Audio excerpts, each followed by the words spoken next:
Speaking of other cool stuff happening off of Lake Erie today, a WKYC viewer captured this image. Take a look. It's a water spout off of Bay Village. Holly Nichols was lucky enough to snap this photo with her phone, and we understand that water spouts are quite common this year off of the lake. How about that? Matt Wintz, can you confirm that? Are they quite common this year off the lake? They're common every year. You know, going back in time, Michael Esteve and I we were just wanting to see a water spout so bad. I mean, we're meteorologists, haven't seen a water spout. We'd run out there every time and we'd never see it. I still haven't seen one. I saw a little bit of one, but apparently they're out there all the time. That's it. I know, it's one of those You got to get outside more. Enough working in here. I know. Yeah. We need windows. I'm keep talking. You got to hang with Holly Nichols because she took that picture. I know. I saw that picture coming on Twitter. It was amazing. All right, so we're going to talk how water spouts form. Are they dangerous? Something we need to worry about. I'm going to start with temperatures because this is key this time of year. You notice when you see the pictures of water spouts, it's always cooler outside, right? And it's usually in the fall.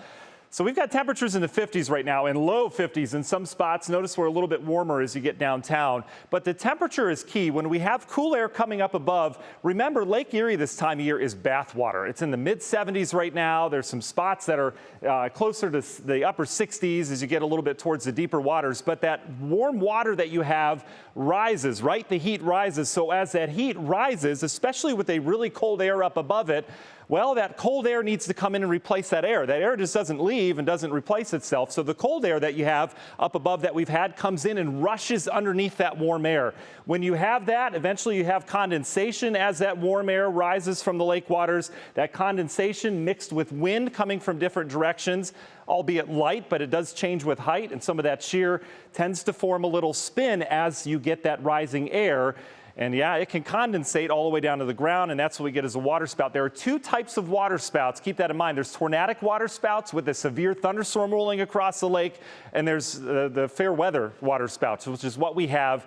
They're usually harmless, right? Boaters probably want to stay away from them, but winds usually 30 to 50 miles per hour within these things, and they usually last anywhere from about 5 to 20 minutes or so. Again, not usually a threat unless you're a boater, and then you just want to stay away from it. And where do they form? Well, they form in these little showers. We had the one this morning. I took this back through time. A couple of these out over the lake. We had some lightning with that with instability. That's the one right there that formed the water spout this morning. Just the little showers. It doesn't take much, just enough of an updraft to produce a little bit of spin as you get the wind in there as well. So again, very common, has to do with the warmth versus the cold. If you don't have that contrast, you often don't get that, and fall is when the lakes provide that. This system's gone. No threat of water spouts tomorrow morning. We've got a threat of sunshine, and I mean a lot of it.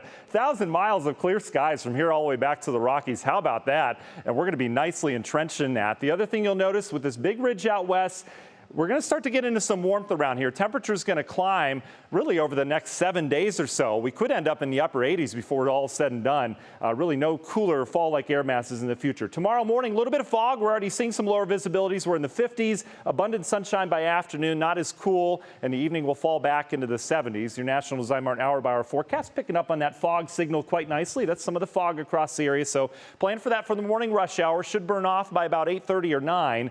Temperatures tomorrow, again, delightful. Upper 70s ought to do it. Couple passing high clouds, that's about it. And that is going to remain the forecast. Is how many clouds are we going to see each day from here on out? Feels like Phoenix, right? Rain chances over the course of the week, none through Saturday. Sunday, this is so slight, but there is a system coming down. If it gets a little bit of moisture, we may see a shower or two out of this. But in terms of the warm-up, look at this ridge that develops. Yeah, we get warmer, but as a trough develops out west, this is Sunday now, watch this ridge expand next week. We'll see if the models hold this expansion to be as large, but we're talking, you know, upper 80s, maybe near 90 degrees again. The good news this time of year, it doesn't come with a lot of humidity. Humidity staying fairly low over the next 7 to 10 days or so. Quick check of the tropics. Not much going on. This is peak season. Couple systems to watch out here. We'll keep an eye and see if these develop.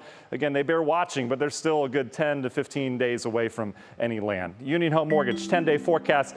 Look at all the sunshines, guys. I maximized my sunshines on here. It said you can't use any more, so we put a lightning bolt on next Friday. That's when things look to change. But boy, a very summery looking pattern over the next 9 days. So good. We like it. All right, Matt, thank you.